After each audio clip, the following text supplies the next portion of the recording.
The Dearborn Independent, December 18, 1920, number 8. Mr. Ford's page. Set it forth as a diagram on paper, and our social system looks impossible. Yet it works. Take another system long advertised by the reformers and diagram that, and it is the most perfect scheme you ever saw. You're convinced that it could never do anything but work with the most perfect satisfaction. Yet when it is tried, it does not work at all. Why? Well, faulty as our old system is, it has a fundamental essence which the new systems lack, an element compounded of the economic fundamental known as labor and the social fundamental known as morality. Tamper with either and no society, ancient or modern, capitalist or socialist, organized or anarchic, is at all possible. This lesson the drawers of social diagrams have not learned. If you take our present social system and set it down as a diagram on paper, as the various reformers do with their social schemes, you will discover a curious thing. You will discover that the present system of society is utterly impossible. It will not work. Yet it does work. As you diagram it, it would seem to contradict itself at every step. It would seem to be the most unbalanced and ill-jointed and incoherent entity that anyone could conceive. Yet here it is, and it answers certain ends. On the other hand, if you take Bolshevism or any of the other various forms of socialism and put them upon paper in diagram form, you will apparently have before you the perfect scheme of a perfect society, and you may be easily convinced that it will work. It seems plain that it must work. Thousands of people viewing the diagram are thoroughly persuaded that it cannot help but work. Nothing remains to do but start it. Yet the curious and disillusioning fact is that it does not work. That is one of the strangest discoveries we can make. The utterly impossible thing goes. The apparently perfect thing fails. Make a diagram of social and economic life in the United States, and you would be ready to say, impossible. Make a diagram of Bolshevist social theory, and you would probably be ready to say, how practical, perfect, and desirable. Yet life in the United States goes on securely, while Russia, except to a few grafters, is a nearer approach to hell than was ever witnessed on this planet. Any Bolshevist who has had a full taste of Bolshevism as it is will tell you so. So many things are clumsy, stupid, and imperfect, and so many offered substitutes are clever, logical, and alluring that it grows to be a wonder why the imperfect thing lasts, and why the apparently perfect thing does not take its place. The reason seems to be a deep-set instinct of humanity that paper plans may be all right on paper, but society is an organism. Society is a process, a life, a growth, which cannot be laid out on a blueprint any more than a soul can be diagrammed. There is little chance of an intelligent people running wild with the fundamental processes of economic life. Most men know they cannot get something for nothing. Most men feel, even if they do not know, that money is not wealth. The ordinary theories which promise everything to everybody and demand nothing from anybody are promptly denied by the instincts of the ordinary man, even when his mind does not form reasons against them. He knows that they are wrong, and that is enough. But that does not dispose of the other fact that the present order, always clumsy, often stupid, and in many ways imperfect, can work along as well as it does. Admitting that it is not a perfect order by any means, it still has this advantage over the others. It works. To be sure, this is a fact in its favor, but it is not a fact which cannot be true of any other order.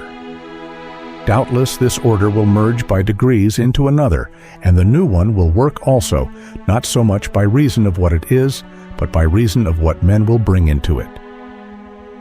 The reason why Bolshevism did not work and cannot work is not economic at all. It doesn't matter whether industry is privately managed or socially controlled. It doesn't matter whether you call the workers' share wages or dividends. It doesn't matter whether you regimentalize the people as to food and clothing or shelter, or whether you allow them to eat what they like, wear what they like, and live where they like. These are mere matters of detail. The incapacity of the Bolshevik leaders is indicated by the fuss they made over such details. No, the reason for Bolshevism's failure is its deliberate ignoring of common morality and human nature. Human nature is addicted to moral revolts, but it never respects a system that depends upon the moral revolt being constant. There are conditions under which every man will steal, but not even the confirmed thief respects the system that drives everyone to thievery.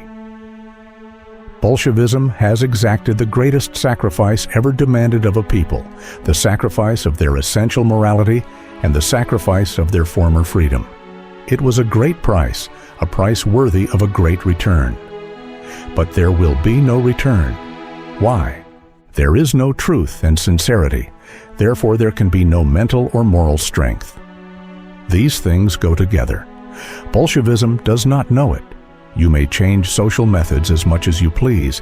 As long as the earth gives her yield, and as long as men are sincere, a satisfactory form of life will be possible.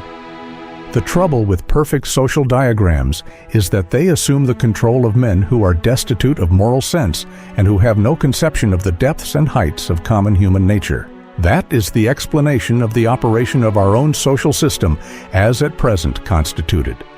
Wrong? Of course it is wrong at 1,000 points. Clumsy? Of course it is clumsy, reminiscent of the Dark Ages at 100 points. By all right and reason it ought to break down. Why doesn't it?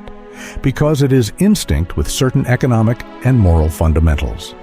That is the reason. The economic fundamental is, of course, labor. Labor is the human element which makes the faithful seasons of the earth useful to men. It is men's labor that makes the harvest what it is. That is the economic fundamental. Every one of us is working with material which we did not and could not create, but which was presented to us by nature. The moral fundamental is, of course, men's rights in their labor. This is variously stated. It is sometimes called the right of property. It is sometimes masked in the command, "Thou shalt not steal." It is the other man's rights in his property that makes stealing the crime that it is. When a man has earned his bread, he has rights in that bread. If another steals it, he steals more than bread.